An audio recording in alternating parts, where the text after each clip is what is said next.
there is this tendency to diminish the importance of employees as an afterthought. And I think what we're learning now is that employees are the lifeblood of the company. And even when customers are walking away, it's the employees that are going to help to rebuild and strengthen and give the company some resilience going forward. And we have to believe that we will get past COVID, but what are the important takeaways that your employees will have? Will this have been an experience that taught me that management cares about me, and so I need to care a little bit more about my job, and I need to care a little more about the brand, and I need to ensure that I represent the brand, because when I needed the brand was there for me. Because there is going to be a gold rush when all of this is over, and there are going to be companies out there seeking to claw back market share or to take market share. And we need to start to prepare for this, and one of the most important ways, I think, is to engage and reprioritize the importance of employees as marketing agents for the company. Today, we're going to be having another interesting conversation. As I said, we have an international contingent of guests. So today, I have one of my fellow Jamaican countrymen on the episode with me, and he is Major Basil Jarrett, and he's also the CEO of Artemis Consulting. And later on in the episode, he's going to tell you a little bit about what Artemis does. But what I know Major Jarrett to be is an awesome crisis communication specialist. And that's the reason why he's going to be on this podcast, because the reason why the internal marketing podcast exists, of course, is to drive a conversation about how brands, companies can engage and empower their employees to become advocates of the brand, right? The company brand. But the reality is, let's just keep it real. COVID-19 is still a thing. We're going through a major international pandemic, a crisis of a proportion I guess none of us thought we would ever see in our lifetime. And not only is it a health crisis, obviously, but it has had a significant economic and financial impact on virtually every national economy across the world. And so when we talk about internal marketing, we're talking about how are we engaging people. The reality is that the context in which people live, and right now they're living in a crisis, has to be taken into account. And so today's conversation is really just to dig into how do we engage our employees in a way that's still effective from a communication standpoint, bearing in mind that we're still operating within a crisis. Because again, context is important, and I thought that you, Major Jarrett, would have been a great person to have that conversation with. Because apart from the fact that you are a crisis communication specialist, among other things, you are a member of the Jamaica Defense Force, which is Jamaica's army, essentially, for those of our listeners on the international front who don't know what the JDF is. And you would have been part of the National Crisis Communications team that really would have been on the front lines of communicating nationally to Jamaicans here and abroad, people who have interest in Jamaica, about how we were managing this pandemic. So thank you so much for joining me here today. Well, thanks for having me, Kerry. Okay, great. So the first question is, so of course, COVID-19, international pandemic, and given your role on the front lines of crisis communication with the pandemic here in Jamaica, but you are a world citizen and you've been in contact with colleagues, I'm sure, all over the world. I know you would have been doing a lot of listening on the ground in terms of what's been going on, how people have been generally feeling and dealing with not only the health impact of the pandemic, but the economic and financial impact of it. So kind of taking off your JDF hat and putting on your communications hat more so, or certainly speaking to companies who are in the private sector, who are struggling. I mean, there are some companies that have perhaps thrived in the pandemic because their line of business totally filled a need that was relevant to what was going on. And perhaps for the vast proportion of companies that exist currently, they are struggling at best. And while things are normalizing to a certain extent, there are some countries that have just gone back into lockdown.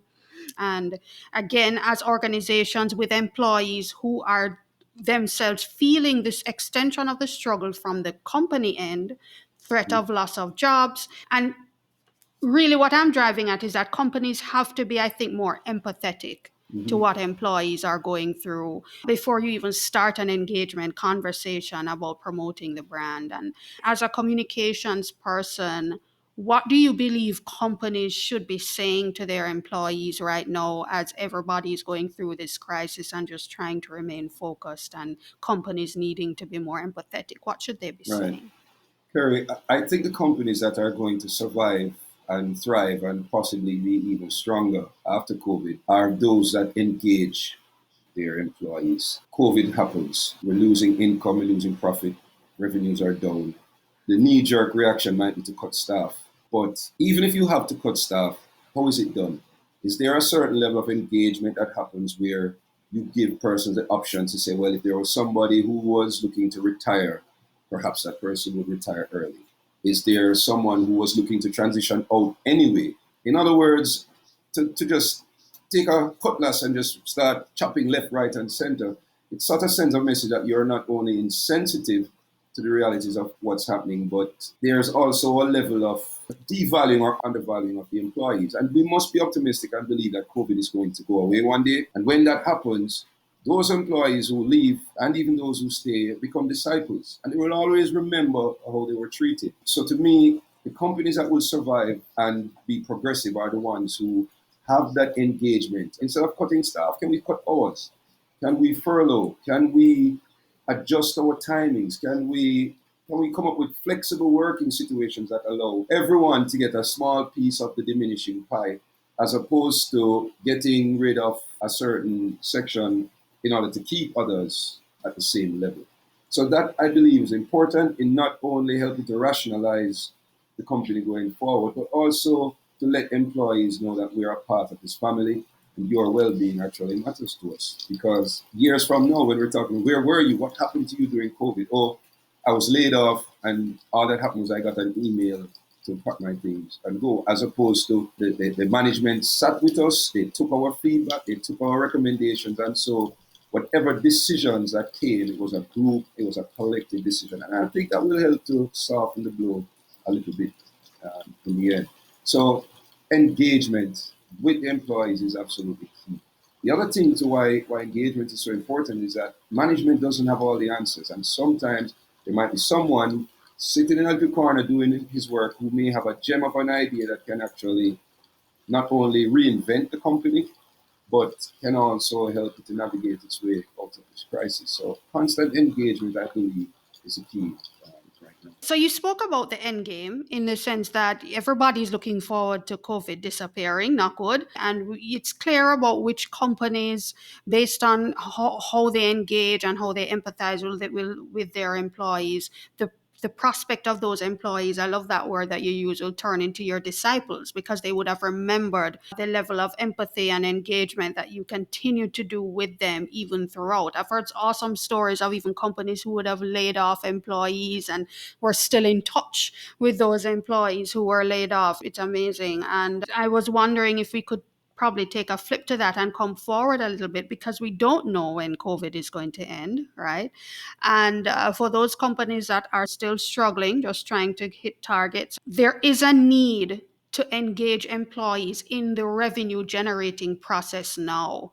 So even while we're going through this crisis, even while we're going through COVID fatigue and we want things to be back to normal, and when will that be?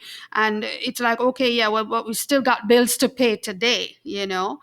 Do you think there's still room for a conversation like that right now and engaging employees, again, using the tenets of internal marketing where you're engaging employees and you're empowering them to be advocates of the brand, to go out there and promote the brand because we need to be selling, we need to be generating demand? Do you think there's room for anything like that right now? And if so, how? No, absolutely. It goes both ways, you know. At the same time, when the employee expects that management is looking after them or and management cares about them, the employee needs to realize and recognize that he or she is a part of the profit generating solution as well. So perhaps you want to put in a couple extra hours. Everyone wants to do what they can to help to improve the lean machine, help to make the company much more efficient.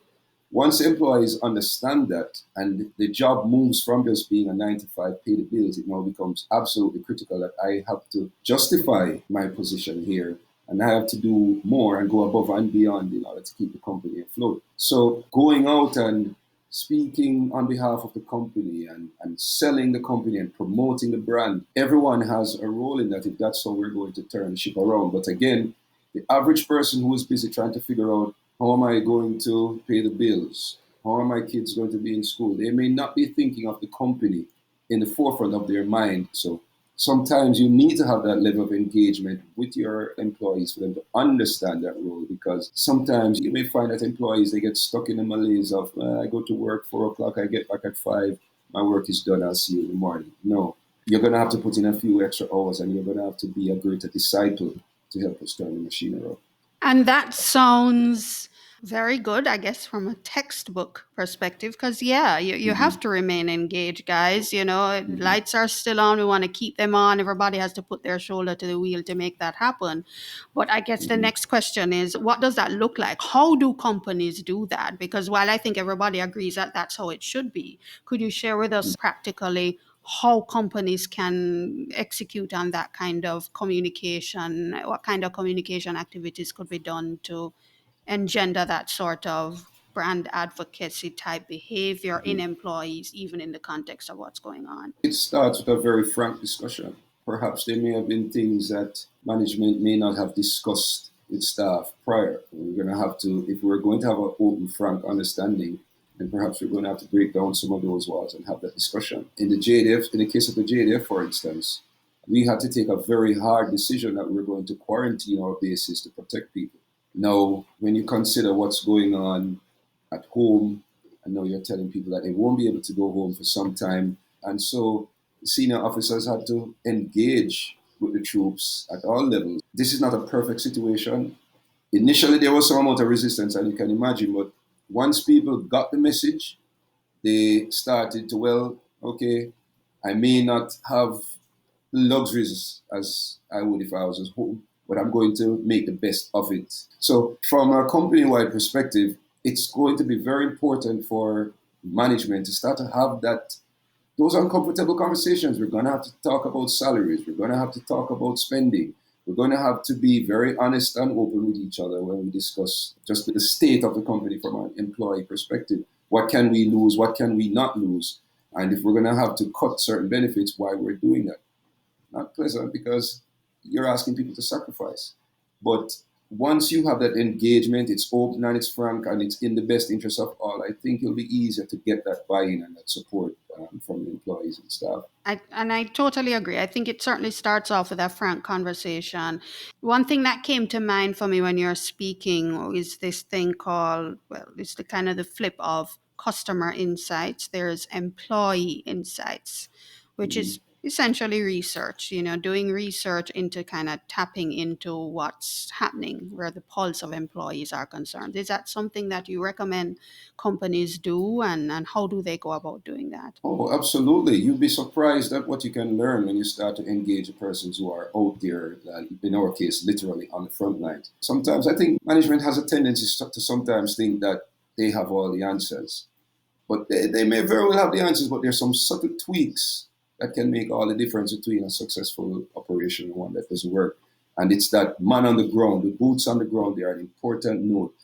When your employees can tell you what your customers are saying as they're doing business, they may say little things to them, and an employee might say, this is the third time I've heard this all week. Perhaps I should say this to someone, and someone should be tracking that. So at some point we can say, hey, there's a trend here. This isn't working. Perhaps we can do this. And it makes the organization more agile and more responsive. Absolutely. Having that regular insight with your employees to tell you exactly what's on the ground, because sometimes the numbers don't tell a complete story. Yeah.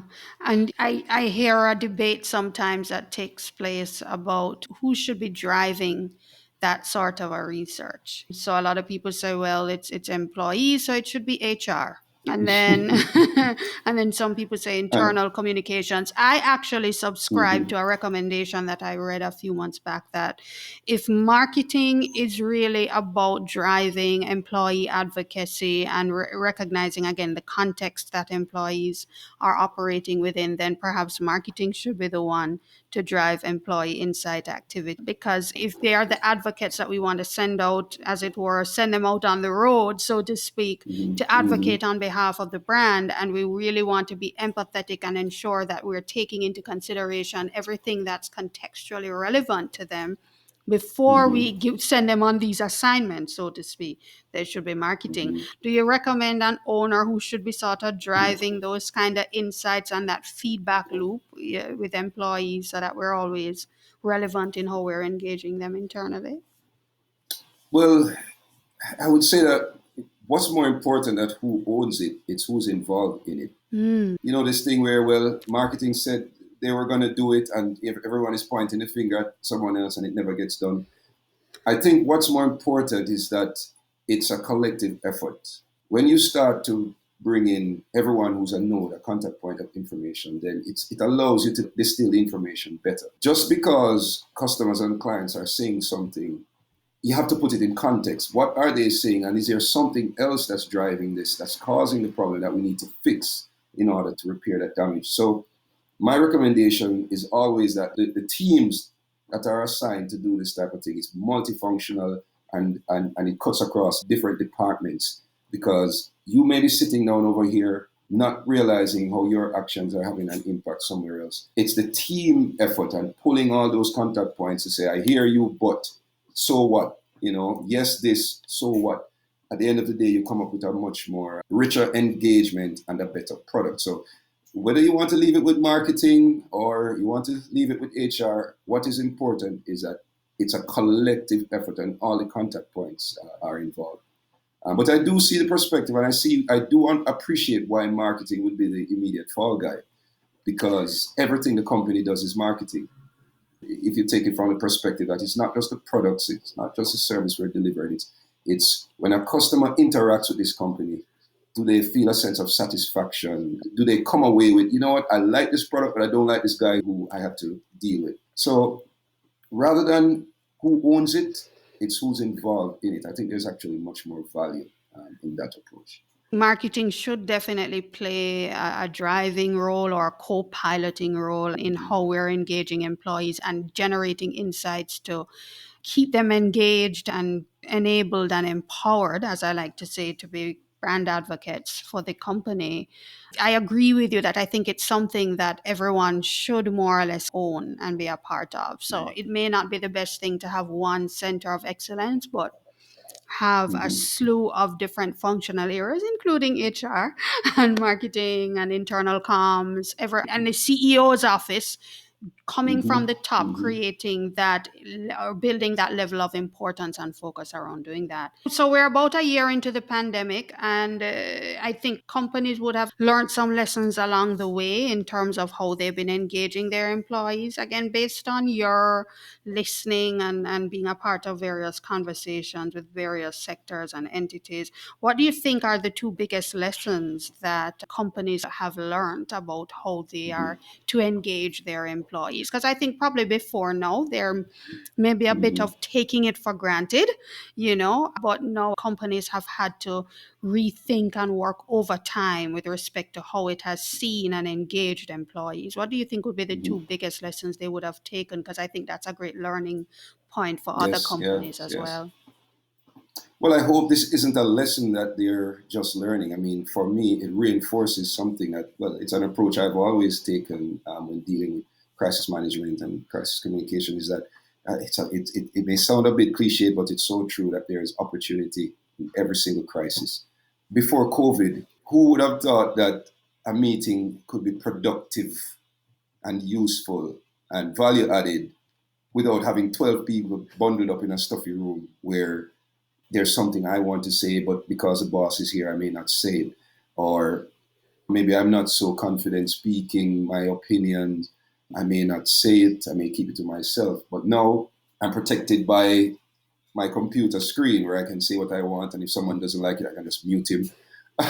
I think COVID has taught us that we don't necessarily need to be. You don't need to. That management doesn't need to look out on the plantation and see everyone working away for it to be productive.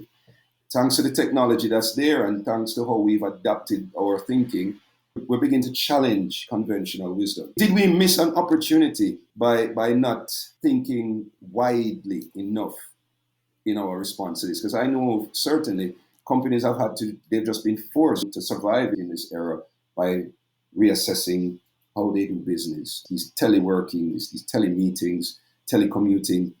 Can we retain some of this when COVID goes?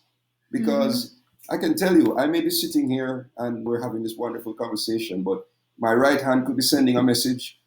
My left hand could be doing something else. I could be engaged in a million and one different things at the same time. If I'm in a meeting, if I'm not required to participate at this particular juncture, I could be doing something else. So the jury is still out. Are we more productive or less productive when you're working from home? I'll leave that up to the experts to tell us.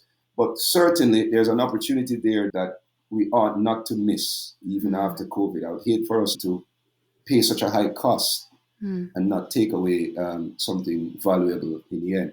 So that to me is the first lesson that I would hope that would be reinforced coming out of COVID, that there is opportunity in every crisis, not just to reinvent the company in terms of the products and services, but also to reinvent the company in how it sets up its operations and how it's organized and how it goes about its business. The other thing I'm hoping that companies will take away from this as it relates directly to employee engagement is that, and I'm guilty of this too, whenever I'm writing a communications plan or a marketing plan and I'm doing the audience analysis, employees are always at the bottom. It's like, oh, yes, we need to remember those guys. There is this tendency to diminish the importance of employees as an afterthought. And I think what we're learning now is that employees are the lifeblood of the company. And even when customers are walking away, it's the employees that are going to help to rebuild and strengthen and give the company some resilience going forward. So I would love to see, coming out of COVID, the importance of employees in the communications discussion being raised to a much higher level than where it is now. We will, and we have to believe that we will get past COVID, but what are the important takeaways that your employees will have? Will this have been an experience that taught me that management cares about me, and so I need to care a little bit more about my job, and I need to care a little more about the brand, and I need to ensure that I represent the brand, because when I needed the brand was there for me, as opposed to, these guys just sent me a letter and tell me to pack my things and go.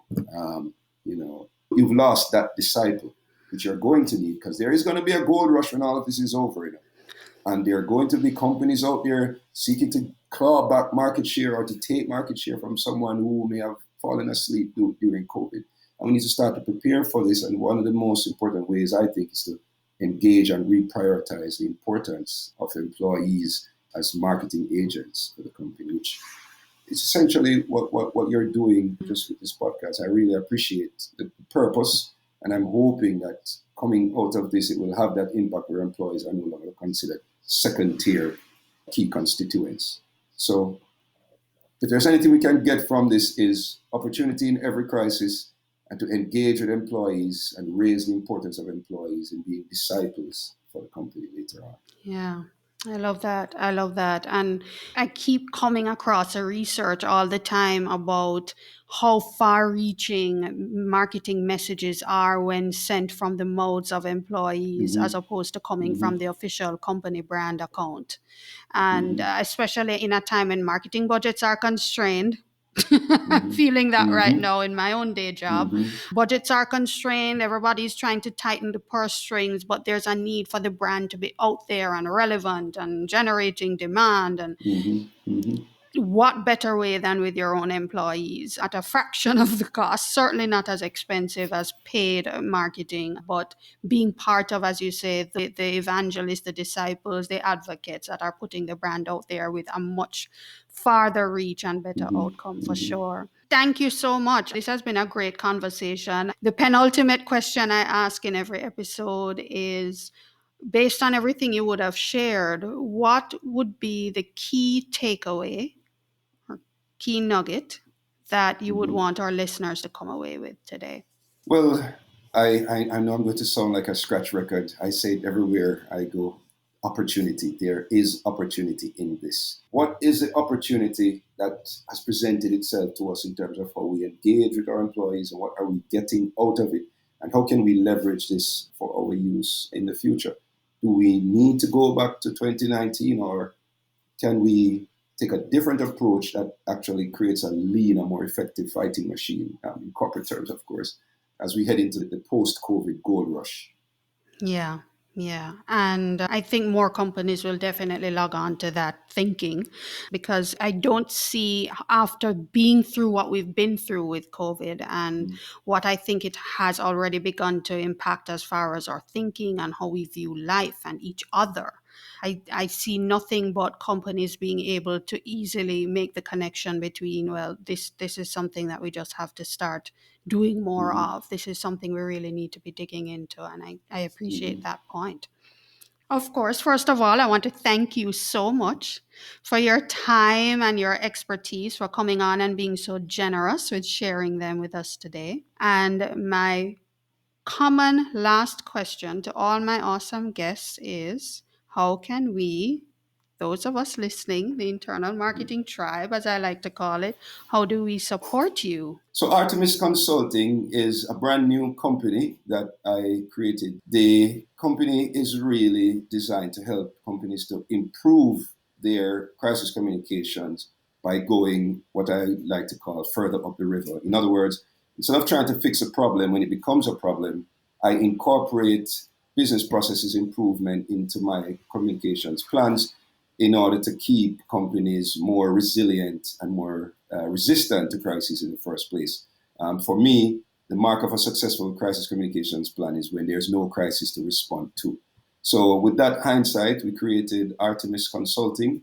This is a company that we intend to be very busy as companies continue to navigate the COVID environment. And it's something that I think more and more companies will see value in. How can I bulletproof my organization so that I don't end up on the front page of the news trying to explain something? And that's why Artemis was created. When you're not in the news managing a crisis, that's how you know when you're at work.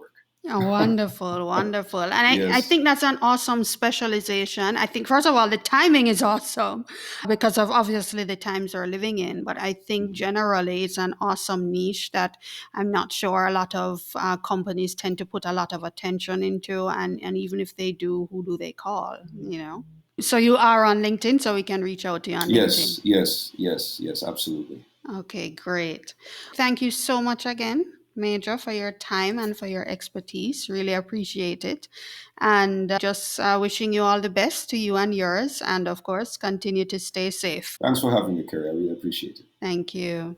So join us next time and we'll continue to flip the marketing conversation right here on the Internal Marketing Podcast. The Internal Marketing Podcast is available on your favorite podcasting app.